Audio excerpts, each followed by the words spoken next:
মুরব্বি মুরব্বি। আমাদের বাংলাদেশের একজন বিদগ্ধ প্রবীণ অত্যন্ত ইন্টেলেকচুয়াল আলেমে দ্বীন আল্লামা মুস্তাক ফয়েজি, তিনি শুধু একজন বড় আলেম না, তিনি একজন পীর সাহেব, এবং তিনি তার বয়ানে আলোচনায় অত্যন্ত সুন্দর চমৎকার কথাগুলি বলেন। এবং ওনার বয়ানের মধ্যে আসলে ওয়াজ করতে গেলে, মানুষের সামনে দীর্ঘ সময় কথা বলতে গেলে, মানুষের মনোযোগকে আকর্ষণ করার ক্ষেত্রে অনেক সময় অনেক ধরনের শব্দ বা বাক্য বলতে হয়। এরই ধারাবাহিকতায় আল্লামা মুস্তাক ফয়েজি দামাত বরকাতুল আলিয়া তিনি একটি মাহফিলে মানুষের মনোযোগ আকর্ষণের ক্ষেত্রে একজন মুরব্বীকে লক্ষ্য করে মুরব্বী মুরব্বী বলেছিলেন।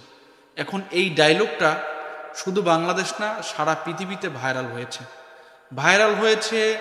বিশেষ করে যখন আগস্টে বিপ্লব হয়েছিল, বিপ্লবের সময় আমাদের তরুণ যারা বিপ্লবে অংশগ্রহণ করেছিল, এই মুরব্বী শব্দটা তারা জালেমদের বিপক্ষে ব্যবহার করেছিল।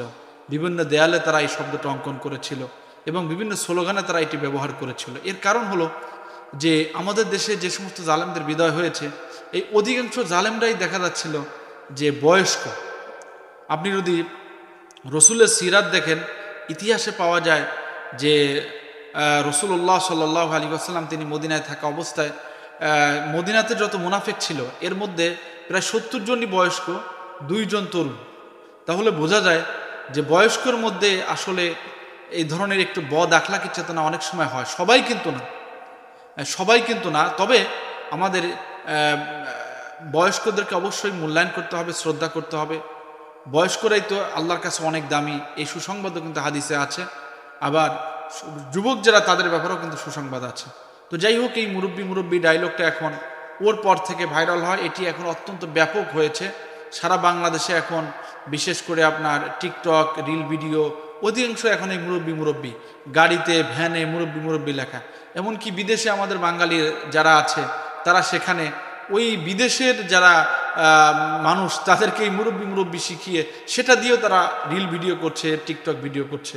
তো যাই হোক, মানুষ এখন আলেমদেরকে কিন্তু মডেল মনে করে, আলেমদের কথাকে মডেল মনে করে। এটা অবশ্য একটি ভালো দিক। তবে আরেকটি দিক হলো যে আমাদের মনে করতে হবে যে আল্লাহ সুবহানাহু ওয়া তাআলা কালামে হাকিমে বলেছেন, আল্লাহ পাক আমাদেরকে দুনিয়াতে খলিফা বানিয়েছেন। খলিফা মানে আমাদের কিছু জিম্মাদারি দিয়ে পৃথিবীতে পাঠিয়েছেন। সেটি হলো নিজের দিন মানা, অন্যের কাছে দিনের দাওয়াত পৌঁছে দেওয়া। তো নিজের দিন মানার ক্ষেত্রে এবং অন্যের কাছে দিনের দাওয়াত পৌঁছে দেওয়ার ক্ষেত্রে আমাদের অনেক বড় জিম্মাদারি, অনেক বড় দায়িত্ব। এবং এটা করতে যেয়ে আমাদের কিন্তু আনন্দ করার কোনো সুযোগ নেই, কারণ আমাদের দুনিয়ায় কিন্তু শেষ না, আমাদের আখিরাত আছে। আল্লাহ সুবহানাহু ওয়া তাআলা এই জন্য কালামে হাকিমে বলেছেন, ফালিয়াদহাকু কলিলা ওয়ালিয়াবকু কাসীরা, তোমরা বেশি বেশি কাঁদো আর কম করে হাসো। তাহলে বোঝা যায় কি, মানুষের অতিরিক্ত হাসি মানুষের অনুভূতি শক্তিকে নষ্ট করে দেয়, মানুষের হৃদয়ের তাকওয়াটাকে নষ্ট করে দেয়।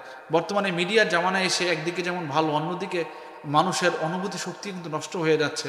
মানুষ যতটা না আল্লাহর দিকে ঝুঁকছে, যতটা না সুন্নাহকে ভালোবাসে, তার সাথে বেশি ভাইরাল হওয়ার টেন্ডেন্সি মানুষের মধ্যে কাজ করছে। এই জন্য মানুষ ভাইরাল হওয়ার জন্য যতটুকু নেওয়া ততটুকু নয়, বাকি অংশের মূল শিক্ষা তারা নিতে চায় না। এই জন্য আমি বলবো যে আসুন আমরা এই ধরনের ভাইরাল হওয়া বা এই ধরনের টেন্ডেন্সি আমরা ক্ষেত্রে এগুলি ব্যবহার না করে বাস্তব যে শিক্ষা সেটিকে আমরা গ্রহণ করি। আর এই মুরব্বী শব্দের মাধ্যমে যেন আমরা মুরব্বীদেরকে অসম্মান না করি।